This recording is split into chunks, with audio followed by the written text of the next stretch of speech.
What's going on, guys? It's your boy Brandon here with Philly the podcast. You guys are used to seeing me on Sundays doing the live with Joe Castro and the crew. But there are going to be times when I'm going to come on and do some solo videos. And what time better than Victory Monday? Eagles fans everywhere, this is for you.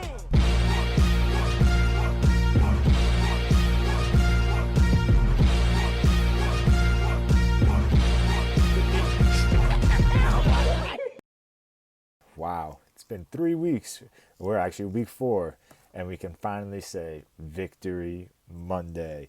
We've had ties and losses, and it's been kind of depressing, but hey, you got to take your wins when you can. People may say you're in a bad division and it's trash. Well, you know what? It is what it is. When you can get a win, you're in the NFL, man. These wins are tough to come by, and you got to take them where you can. So, a couple players last night that I thought played really well, and I wanted to highlight them today. The first one is GENARD Avery. Now he was a disruptor last night. He's not even a starter. He comes in situationally, gives some defensive ends a break, and he got after it last night. I know we traded for him last year, and we were all waiting for Howie to do like this big trade midseason, right before the trade deadline. We're like, who we're gonna get? Who are we gonna get? And then we got GENARD Avery, and I mean, me personally, I was just like, well, all right. I mean, he's okay. I mean, I didn't know too much about him. It wasn't like the sexy pick or anything like that. But this past week was worth it. He had 5 quarterback hits last night. He was all over Nick Mullins. Nick Mullins, he was looking shook in the pocket. Mostly the D line was getting after it last night. Can't take that away. But GENARD Avery, he had that one. He had a nice sack. He had, I believe, he was the reason why Rodney McLeod had that interception. He got that quarterback hit. I mean, GENARD Avery was all over the place. And not only that, like, I'm highlighting the defensive players because they killed it last night. I mean, granted, Kittle, he went off, but Kittle's going to go off against pretty much everyone. And the fact that our linebackers are not the best, I mean, that was something to expect. But another defensive player that really got after it last night for me was Rodney McLeod.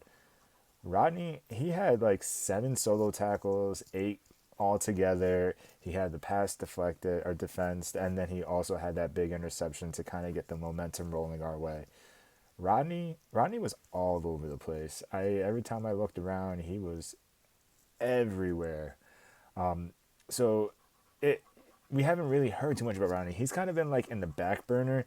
I know because we've been talking about Jalen Mills moving to safety, Jenkins gone.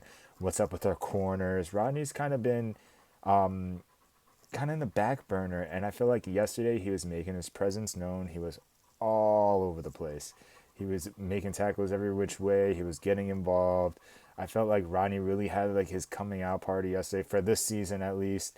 But I mean, this was a defensive effort. Everywhere the defensive line played well, the rotation worked out well. Obviously, Nate Gary, we've all been saying it. It might be time for him to go.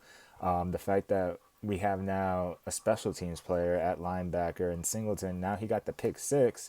Granted, the ball was thrown right at him, but we need to invest in linebackers. Maybe it's another trade before the deadline. We get a linebacker, or we really invest in the offseason with the draft and free agency. Like, we need to bolster that group up.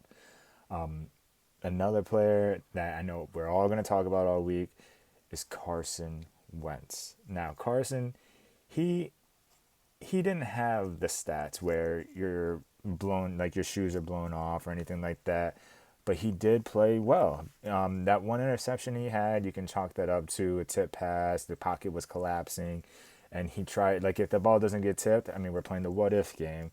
But if the ball doesn't get tipped, it's most likely a completion. But the ball was tipped, and that was a great defensive catch by the defender. I mean, he scooped that off the ground fingertips. Like, any other linebacker could have dropped it. He made a great catch. Can't fault him for that. But Carson is starting to look like 2017 Carson. I mean, he's moving around, getting out the pocket, using his legs, looking a little bit more athletic. Sometimes he kind of looks unathletic at times. He looks like he's stumbling when he's trying to run. But yesterday, I mean, for example, that touchdown run play action, read option. He just takes it, puts a little move, tries to do a little boogie right there, and he got the touchdown. He got the safety to fall, and he ended up getting that touchdown. So to see Carson moving around like that, I mean, it's exciting. I mean, that's what we want out of him. We want him to play to his strengths. We don't want him to be something he's not, because we watched him for the first couple of weeks sitting in the pocket, trying to do too much in the pocket, not really leaving the pocket, and just dying in the pocket. Like, that's just not who he is. He needs to move around more. Now, was he perfect last night? No.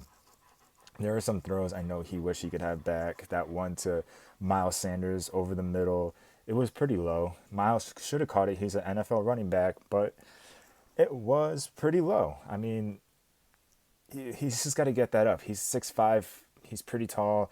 He needs to just get that, throw the ball right where it needs to be. He doesn't need to be throwing it super low to the ground, throwing it at the ground. I know he has to get it away from people, but on that play, Miles was open, and that was like a 10 to 15.